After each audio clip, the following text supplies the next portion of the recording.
10번째 시간입니다. 10번째고, 오늘이 이제 사도 베드로를 마지막은 아닌데, 마지막이 이제 베드로 전후서가 남아 있어서, 오늘이 어떻게 보면은 사도 베드로에 대한 얘기 중에 가장 어떤 골짜기 같은 그런 얘기가 되지 않을까 생각이 듭니다.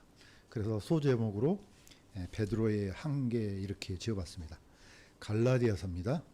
갈라디아서 2장 11절에서 14절 이거 교독하도록 하겠습니다. 제가 먼저 읽겠습니다.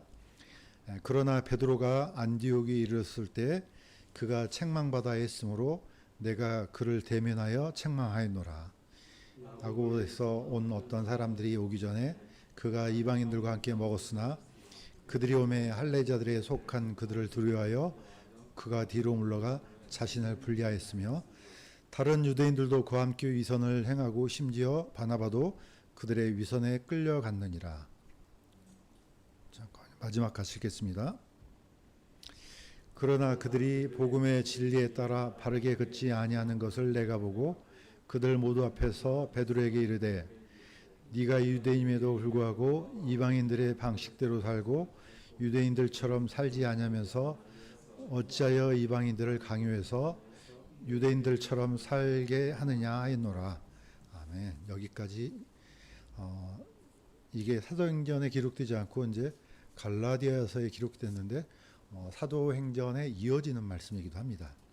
우리가 잘 알고 있는 것처럼 사도행전에는 이제 성령께서 오신 이후에 교회가 어떻게 세워지고 또 그 교회가 최초의 교회인 지역 교회인 예루살렘 교회가 안디옥 교회로 가서 또 안디옥 교회에서 파송해서 이제 사도 바울과 바나바가 소아시아와 유럽을 다니면서 복음을 전하는 그런 내용이 기록되어 있습니다. 이제 거기 사이에 이제 사실 들어있는 내용이거든요. 그런데 사도 베드로에 대한 얘기가 계속해서 반복하지만은 왜 이분이 중요하냐면요. 이 사도는 다른 사도하고는 물론 뭐 사도니까 동일한 직분이긴 하지만은 이분이 가지고 있는 그 신앙 고백, 처음에 했던 신앙 고백, 이게 줄줄이 이어져요. 그러니까 이분이 잘못되면요, 사도의 문제가 아니고 전 교회가 다 흔들려 버려요. 그러니까 이걸 저도 이제 오랫동안 많이 간과했었는데 이 한 사람의 영향력 또는 한 사람이 뱉었던 말들, 한 사람의 생각들, 한 사람이 전했던 복음들, 너무 중요합니다. 물론 우리는 사도는 아니지만은 저는 거의 동일하다고 봅니다. 우리가 했던 말들, 우리가 했던 행동들, 이거 치명적이에요. 나 한 사람에 머물지 않고 끊임없이 도미노처럼 영향을 줍니다. 그래서 이 사도는 정말 중요하구나 생각이 듭니다. 자, 안디옥에서 있었던 일인데 다시 한번 반복하도록 하겠습니다. 안디옥 교회에서 가장 먼저 위협을 받았던 것은 사실 율법주의예요. 사도행전 10장에 나옵니다. 사도행전 10장 4절에서 6절 같이 한번 읽겠습니다. 시작. 유대로부터 내려온 어떤 사람들이 형제들을 가르치며 이르되 너희가 모세의 관례대로 할례를 받지 않으면 능히 구원을 받지 못하리라 하니, 이거는 이제 사도행전에서 최초의 이방인 교회가 어떤 문제로 시달렸는지를 보여주는 거죠. 이때는 율법주의, 우리가 이제 개념을 이해할 필요가 있는 게 다른 게 아닙니다. 율법주의라고 명명한 것은 어떤 개념이냐면은 율법 행위를 통해서 구원을 얻는다는 교리예요, 교리. 이게 바로 안디옥 교회에 침투하기 시작합니다. 그러니까 이 사람들이 어디서 왔느냐? 유대로부터 내려왔어요. 내려와서 자, 너희들 믿음으로 구원받는 거 괜찮아, 오케이. 그거 부정하지 않아요. 거기다 뭘 첨가합니까? 그런데 할례를 받아야 돼. 그래야지 구원이 완성돼. 이런 교리가 이제 생겨납니다. 왼쪽에 있는 그림을 한 번 더 썼습니다. 유대인들은 할례가 너무 중요하죠. 왜냐하면 이걸 할례를 받아야지 유대 혈통, 유대인이라는 어떻게 보면 이 테두리 안에 들어가거든요. 만약에 이걸 안 받는다, 그러면은 이 안에 유대 사이에 들어갈 수도 없고 또 교제할 수도 없습니다. 그러니까 이건 너무너무 중요합니다. 자, 이게 이제 율법 안에서 머물지 않고 이게 이제 복음하고 결합이 되는 거죠. 그렇게 되면은 믿음 플러스 행위가 돼요. 모든 성경을 보시면은 모든 이단들이요, 이걸 씁니다. 믿음, 괜찮아. 예수 그리스도를 믿음으로 받으면 돼. 근데 거기다가 하나 더 해야 돼. 이렇게 끊임없이 이 원리가 변형을 이제 일으키지만 결국 같은 문제예요. 예를 들면 구원받는 거 좋아, 믿음으로. 그런데 성령 또 받아야 돼. 대표적인 게 어디입니까? 그게 사실 순복음교회예요. 구원하고 분리시켜요. 구원받는 거 좋아, 성령 받아야 돼? 어떻게 성령 받지? 방언해야 돼. 그게 바로 구원, 성령 받는 증거야. 이걸 전맥을 시켜요. 이런 게 뭐 한두 가지가 아니에요. 로마 카톨릭은 말할 것도 없고요. 뭐 이단 말할 것도 없습니다. 다 모든 패턴이요. 이 패턴을 따라가요. 이게 단순히 율법주의 문제가 아니고 모든 일그러진 구원과는 다 여기서 나와요. 완전히 믿음으로만 구원받는 거 이거 말고 자꾸 뭔가를 첨가시켜요. 여기서부터 이제 점점점 갈라지기 시작한 거죠. 자, 이 문제는 아주 중요하죠. 그래서 이제 이 문제를 해결해야 되죠. 그래서 이 문제를 해결하려고 사도 바울과 바나바를 안디옥에서 파송해서 성경에서 나오는 제1차 예루살렘 공의회가 일어납니다. 이게 이제 그 유명한 예루살렘 공의회죠. 자, 그래서 이 문제를 언급하기 전에 이미 사도 바울이 경험이 있었죠. 어떤 경험이 있었냐면 고넬료한테 복음을 선포했던 경험이 있지 않습니까? 이거는 이제 사도행전을 이제 물론 다 외우면 좋겠지만 포인트를 잡아서 이게 왜 중요한지를 이렇게 끌고 가면 좋을 것 같아요. 자, 사도 베드로하고 바울이 성경 안에서는 굉장히 중요한 존재로 나오죠. 자, 갈라디아서 2장 7절에서 8절 이것도 같이 한번 읽겠습니다. 시작. 베드로가 할례자를 위한 복음을 맡은 것 같이 내가 무할례자를 위한 복음을 맡은 것을 그들이 보았나니 사도직을 주신 바로 그분께서 내 안에서도 강력하게 일하사 이방인들을 향하게 하셨느니라. 뭐 한마디로 말하면은 사도 베드로는 할례자들을 위한 주로 그 대상이야. 사도 바울은 주로 이방인들을 향한 주로 그렇다는 것이지 꼭 집어갖고 저거 이방인이네? 그러면 사도 바울이 저거는 내 일이야. 사도 베드로는 안 돼. 저 사도 바울의 일이야. 이렇게 하지 않은 거예요. 초창기에 보면 사도 바울은요. 가장 먼저 갔던 데가 어디입니까? 유대 해당이에요. 유대 해당을 먼저 가서 복음을 선포해요. 그러니까 이거는 주로 그렇다는 뜻이지 뭐 딱 칼로 썰어갖고 이거는 베드로, 이거는 사도 바울 이런 건 아니죠. 그렇지만 이제 사도 바울은 이렇게 얘기했습니다. 베드로는 할례자 즉 유대인들한테 복음을 전하는 그런 사역을 맡았고 나는 주로 이방인들한테 맡았다. 그래서 이제 어떻게 보면 양 기둥이 이렇게 나눠지는 거죠. 자, 이때 이제 어떤 게 중요하게 되냐면 이 사도행전에서 만약에 사도 베드로가 전했던 복음하고 사도 바울이 전했던 복음이 다르잖아요. 이거는 거의 교회가 쪼개져 버립니다. 큰일 나는 일이에요. 이건 개인의 문제가 아니죠. 그래서 사도 베드로가 중요한 거예요. 사도 베드로가 먼저 사도가 됐지 않습니까? 뭐 어떤 직위나 직분이나 경험에 비하면은 사도 바울하고 사도 베드로는요 비교할 수도 없어요. 사도 베드로는 어디서부터 부름을 받았습니까?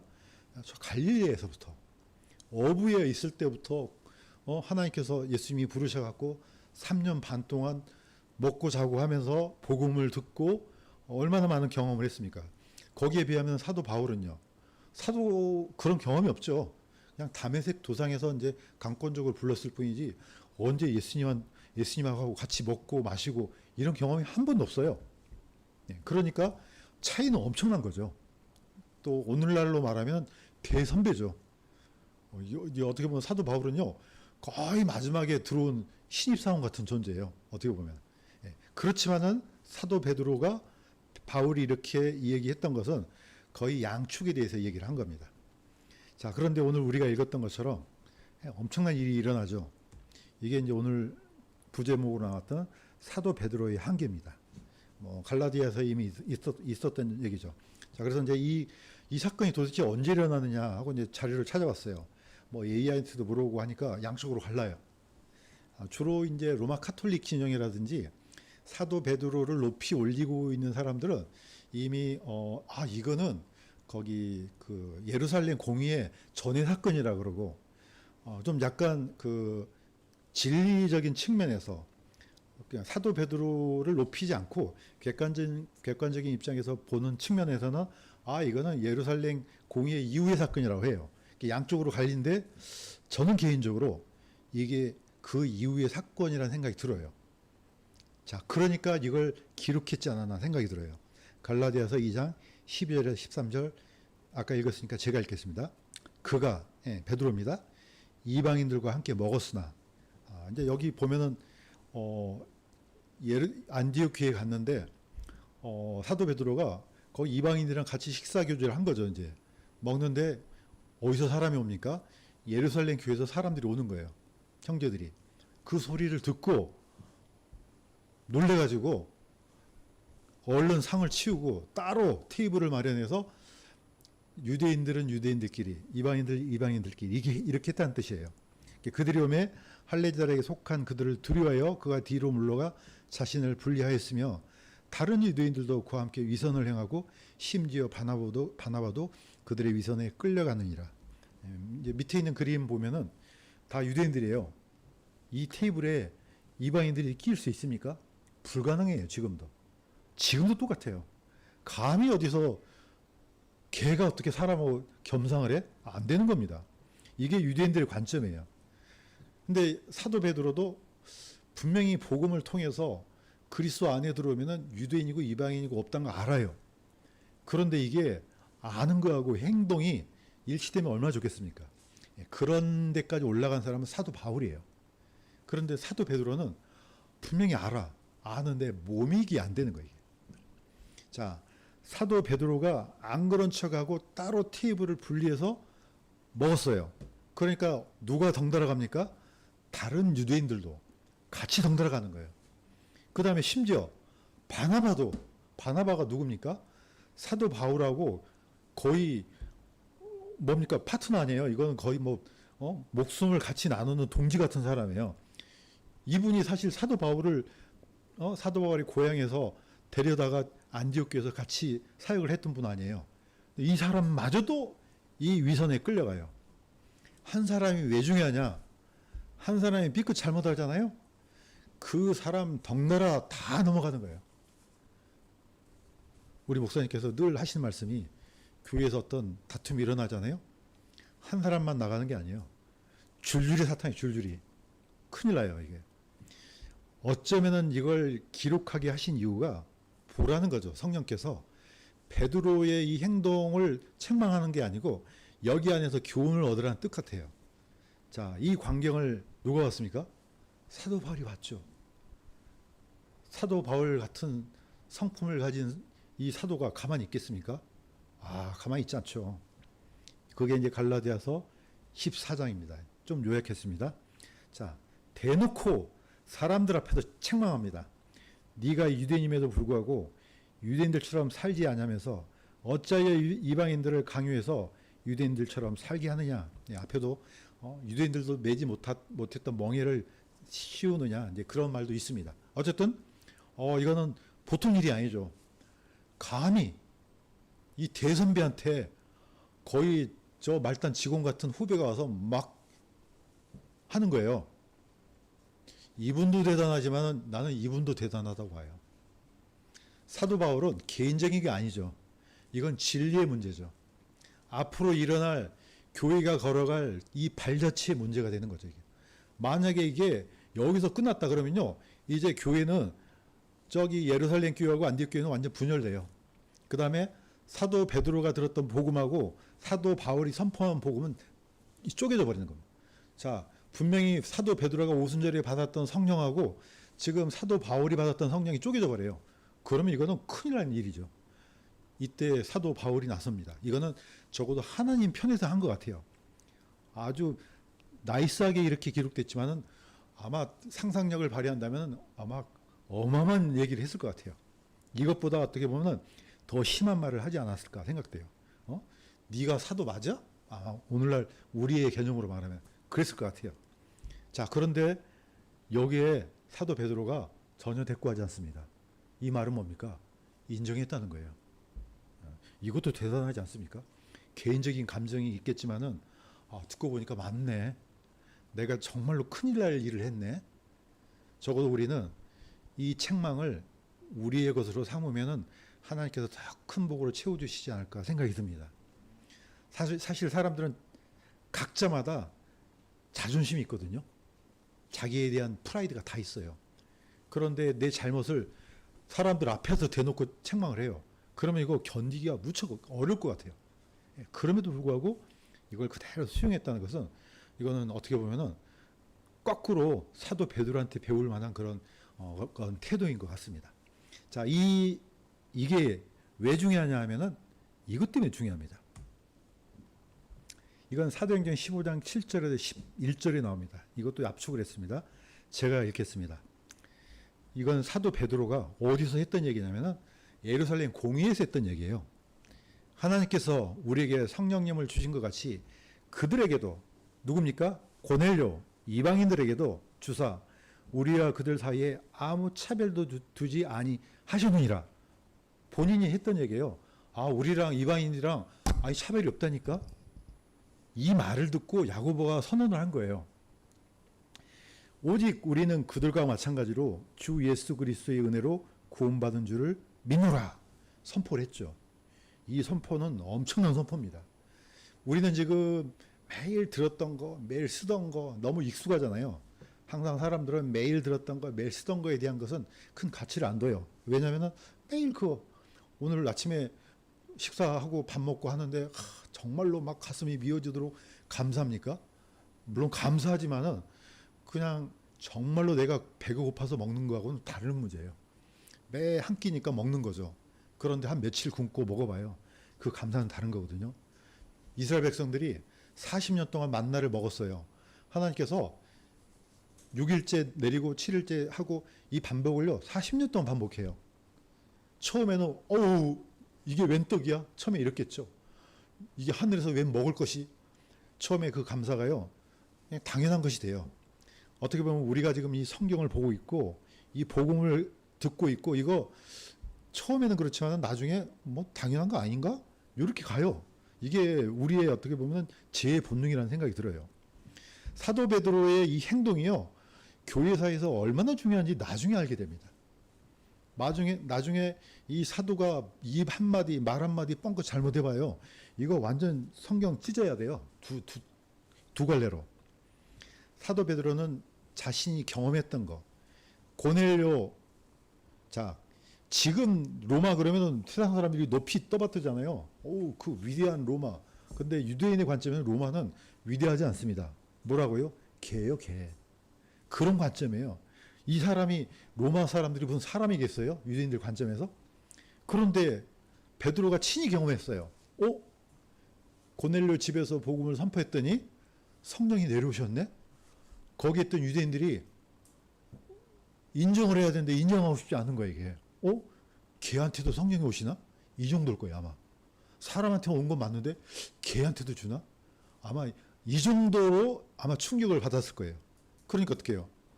하나님께서도 이방인들한테 성령을 부어주신 게 맞네? 그냥 마지못해 인정했던. 자, 이걸 그대로 예루살렘 교회 공회 때 이렇게 얘기합니다. 그러니까 이 사건은 예루살렘 공회가 뭐 전인지 후인지는 모르지만은 고넬료 사건은 분명히 이 전이에요. 이미 경험했던 사람이에요. 이분이 경험했는데도 불구하고 안디옥 교회에서는 그런 행동을 한단 말이에요. 이거 큰일 날 일이에요. 이거 잘못 흘러가잖아요. 그러면 이방인들이 어떻게 보겠어요? 그러면은 저 성령하고 우리가 받은 성령이 다르네. 그런데 어떻습니까? 사도행전을 보면은 오순절에 오셨던 성령님하고 나중에 바울과 바나바를 파송했던 성령님하고 동일한 성령이죠. 성령이 다르면 안 되잖아요. 복음도 동일해야 돼요. 뭐든지 다 동일해야 돼요. 그래서 이게 굉장히 중요한 문제입니다. 그래서 우리가 지금 믿고 있는 이 복음, 가지고 있는 이 복음은 만들어낼 수가 없어요. 전부 다 어떻게 합니까? 전수된 겁니다. 전수된 걸 믿는 거예요. 이게 굉장히 중요한 거죠. 어디서부터 전수됩니까? 하나님께서는 예수님한테 주시고 예수님은 사도들한테 주고 사도들은 그 신실한 사람들한테 맡기고 계속해서 전수되고 동일한 것이 전해져서 여기까지 온 거죠. 그래서 이 고백이 위대한 겁니다. 다시 한번 보겠습니다. 마태복음 16장 16절. 자, 다시 한번 같이 한번 읽겠습니다. 시작. 주는 그리스도시요 살아계신 하나님의 아들이시니라. 예수님께서 물어봤을 때 너희는 나를 누구라 하느냐 했을 때 베드로가 이 고백을 합니다. 주는 그리스도요. 예, 왕이란 뜻입니다. 우리의 왕입니다. 나의 왕입니다. 그 다음에 두 번째는 하나님의 아들. 그 말은 곧 하나님이란 뜻이에요. 이 두 가지가 딱 같이 가야 되는 거예요. 하나라도 무너지면 안 되는 겁니다. 예수님께서 이 고백을 들으시고 내가 내 반석 위에 교회를 세우겠다 이 선언을 해 주셔요. 반석은 곧 그리스도라 그랬죠. 예수님 위에 이제 교회가 세워지는 거예요. 자, 이 고백이 중요한 이유는 다 똑같아야 돼요. 여기다가 뭘 붙이거나 빼거나 그럼 큰일 납니다. 그래서 이 사도 베드로의 고백, 사도 베드로의 행동은 너무너무 중요하죠. 교회사에서. 사실 뭐 사도 베드로 뿐이겠습니까? 그 이후에 복음을 받았던 모든 사람들 한 사람 한 사람이 중요한 겁니다. 자, 왜 중요한지 다시 한번 강조하겠습니다. 이것 때문에 그렇습니다. 그분은요, 사도 베드로는요, 교회의 기초석이에요. 에베소서 2장 19절에서 20절 같이 한번 읽겠습니다. 시작. 이제 너희는 사도들과 대언자들의 기초 위에 세워진 자들이니라. 예수 그리스도께서 친히 으뜸 모퉁이 돌이 되시나니. 자, 교회하고 예수님하고의 관계는 굉장히 다양한 형태로 보여줍니다. 처음은 교회는 예수 그리스도의 신부다. 또 교회는 예수님의 군사다. 교회는 예수님의 어린 양이다. 교회는 하나님의 그 식구들이다. 뭐 여러 가지가 있는데 오늘 약간 포인트를 맞추는 게 이 건물에다 포인트를 맞추면 좋겠어요. 예. 교회는 바로 이렇게 됩니다. 예수님께서 친히 으뜸 모퉁이 돌이 되셔서 전부 다 이렇게 뭡니까? 결합해서 한 건물이 됩니다. 뭐 여기 건축 전문가가 있어서 그냥 또 아는 체하기도 그렇고 그냥 자, 건물이 찾아봤더니 이방인들이 세우는 건물하고 틀려요. 이제 물론 밑에 있는 그림은 그냥 어떤 이제 집을 짓기 위한 처음 용도인데 이스라엘은 이제 성전으로 예를 들면 예루살렘 성전은 모든 것들이요 밖에서 다 잘려지고 깎여서 조립하는 거죠. 프리베브라고 하던가요? 건축 기법에 그런 게 있습니까? 예. 이거는 굉장히 중요한 개념이에요. 이게 으뜸 모퉁이 돌이라는 것은 어떻게 보면 좌표, 방향, 중심을 잡는 돌이라 그러더라고요. 기초석인데 그게 다 연결돼서 집이 딱 올라가는 겁니다. 성전이 쌓아지는데 단 하나도 치수가 어긋나면 안 되는 거예요. 이게. 자, 이걸 이해를 할 필요가 있습니다. 사도 베드로는요, 물론 예수 그리스도의 옆에 있는 돌 정도로 생각하겠죠. 근데 그게 기초석이에요. 자, 그때 사도 베드로가 했던 말은 에베소 교회 성도들한테 한 얘기예요. 자, 너희들은 하나님께 속한 사람들이야, 하나님의 집안이야. 그러면서 사도들과 대언자들의 기초 위에 세워졌다 이렇게 얘기합니다. 자, 이게 그냥 집이 여러 개 짓는 게 아니에요. 하나의 집이 만들어지는 겁니다. 구약의 개념을 약간 비로우겠습니다. 출애굽기 26장 30절에 보면은 하나님께서 여기 모세한테 명령해요. 뭐렇게 하냐면은 너는 산에서 내게 보여준 성막의 양식에 따라 성막을 세울지니라. 출애굽기 26장 30절에 있죠. 이 양식이란 말이 미시파트, 샤파트, 충량 이런 뜻이잖아요. 그 양식을 그대로 씁니다. 미시파트를. 이게 하나님의 공의예요. 자, 너 앞으로 성막을 짓는데 내가 너한테 보여준 도면대로 지어 이 뜻이에요. 도면 뭐 모세가 뭐 거기서 그렸겠어요? 닫고 나서 아마 어쩌면은 성막을 지을 때 도면을 그렸을 거예요. 왜냐면은 자기는 말하지만 듣는 사람이 못 알아먹지 않을까요? 그래서 자, 이거는 이런 재료로 쓰고 이거는 이런 길이로 만들고 이건 이렇게 하고 저건 저렇게 하고 치수는 어떻게 하고 방향은 뭘로 하고 다 만들지 않았겠습니까? 그게 바로 양식입니다. 영어로는 패션인데 자, 똑같은 단어예요. 역대상 28장 11절에서 12절에 보면요. 우리는 솔로몬이 성전을 지었다고 생각하잖아요. 맞아요. 도면은요. 다윗이 받아옵니다. 그게 바로 역대상 28장 11절에 12절이에요. 다윗이 고백합니다. 다윗이 자기가 영으로 받은 모든 것에, 그러니까 성령을 통해서 받았겠죠. 양식을 주며, 이 양식이 도면이에요. 도면대로 지어야 돼요. 우리가 만든 수많은 어떤 중요한 교리들 있잖아요. 성서신명에는 22개 조항이 있어요. 이거 새로 만든 거 아니에요. 성경에 있는 것을 그냥 이해하기 쉽도록 만든 거예요. 이걸 새로 교리를 만들잖아요. 큰일 나요. 전부 다 도면대로 만든 거예요. 자, 믿음으로 구원받는다. 여기서 플러스하거나 마이너스 시키면 안 되는 거죠. 그대로, 뭐든지 그대로, 하나님은, 하나님에 대한 관점, 교회에 대한 관점, 뭐 구원의 관점, 전부 다 그대로 이 도면대로 그리지 않으면요, 이게 안 맞아요. 안 맞게 돼요. 건물이 쌓아서 올라가는데, 이게 1m가 되는데 1.5m예요. 오히려 끼어나요. 이건 버려야 돼요. 못 들어갑니다. 절대로. 그래서 사도 베드로, 사도들이 왜 중요하냐? 이분들이 초속을 정확한 규격대로 안 만들잖아요. 그럼 위에 있는 건물들이 다 흔들려 버려요. 큰일 나는 거죠, 이게. 밑에 있는 그림들이 바로 도면에 있는 그대로. 그러니까 다시 이해하기 쉽게 만들면은, 자, 모세, 너는 내가 너한테 보여준 성막에 도면에 따라 성막을 지어. 이 말이에요. 너 생각대로 하지 마. 내가 너한테 준 이 도면대로 해야 돼. 나중에 그걸 그대로 만들었더니 성막 안에, 모세가 만든 성막 안에 하나님의 영광이 충만했다고 나옵니다. 그래야만 충만하고 그 집에 하나님의 영이 들어갈 수 있는 겁니다. 똑같습니다. 우리도 믿음으로 구원받는 데 또 하나 더 있어. 할례를 받아야 돼. 그래? 할례 받지? 그러면 또 아니야. 구원 받는데 침례 받아야지 구원받아. 그래? 침례 받지.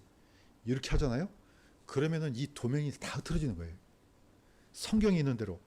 자, 우리가 성경을 있는 그대로 성경 66권을 믿어요. 여기다가 에녹서 끼워놓고 뭐 모론고 끼워놓고 됩니까? 다 흐트러지는 거예요, 이게. 큰일 나래, 큰일 나. 그래서 도면대로 이제 마무리하겠습니다. 갈라디아서 2장 15절에서 16절. 이건 사도 바울이 선포했던 마지막, 어떻게 보면 결정과도 같습니다. 같이 한번 읽겠습니다. 시작. 우리도 예수 그리스도를 믿었나니 이것은 우리가 율법의 행위가 아니라 그리스도의 믿음으로 의롭게 되고자 함이라. 율법의 행위로는 어떤 육체도 의롭게 될 수 없느니라. 아멘. 예. 그렇고 말고요. 이거는 사도들이 만든 복음이 아니에요. 하나님께서 주시고 예수님께서 주시고 사도들이 받고 우리한테 전해준 그 복음 그대로입니다. 여기 안에 그 어떤 것도 들어가면 안 되는 거예요. 뭐 어떤 시대 가면은 그 시대는 말이야 믿음 말고 또 있어야 돼. 행위가 들어가야 돼. 큰일 나요. 큰일 나. 그건 뭔가를 오해할 뿐이지 그런 뜻으로 주었다면요 이미 다 그러지는 거예요. 예, 그건 집 다 부셔야 되는 겁니다. 그래서 사도 베드로가 중요한 이유는 이런 것 때문에 중요하다는 거죠. 이 베드로 한 사람이 밑에 치수에서 약 1mm 정도 오차가 생겨요. 그러면 각도가 어떻게 틀어집니까? 무한대로 틀어져요. 그래서 있는 그대로 믿고 있는 그대로 아멘하고 또 우리는 있는 그대로 선포하기를 주님의 이름으로 간구드립니다.